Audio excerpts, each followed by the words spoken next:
Hello mga ka-Health Real Talk! Hoarding, kailan nga ba sobra na? Baka kasi kailangan ko pa ito, sayang naman itapon. O baka naman may malalim ng dahilan ang hindi mo mabitawang gamit. Ano nga ba ang hoarding disorder? Ang hoarding ay isang mental health condition kung saan ang isang tao ay nahihirapang magbitaw ng mga gamit kahit walang silbi na.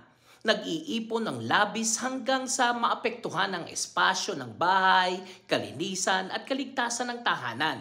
Nakakaramdam ng matinding anxiety o distress sa ideya ng pag-aalis o pagtatapon ng mga gamit. May kaugnayan nga ba ito sa obsessive-compulsive disorder? Hindi lahat ng may hoarding disorder ay may OCD, pero marami sa kanila ay may parehong ugat. At ito ay ang pagkakaroon ng intrusive thoughts at compulsive behavior. Ano ang mga senyales na ito ay seryoso na?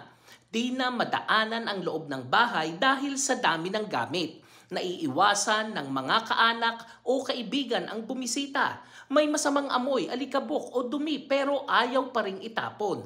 Naiistorbo na ang normal na pamumuhay. Ano ang maaaring gawin? Kumonsulta sa mental health professional, dumaan sa cognitive behavioral therapy, unti-unting iorganisa ang bahay sa tulong ng support system. Unawain na ito ay hindi katamaran, kundi isang sakit na may lunas. At tandaan, ang pagiging sentimental ay normal lang. Pero kapag naging delikado, hindi naligtas at nakakasira na ng buhay, kailangan na itong harapin. Hoarding is not about being messy. It's all about mental health. This is Arlene para sa Health Real Talk. Have a nice day, everyone.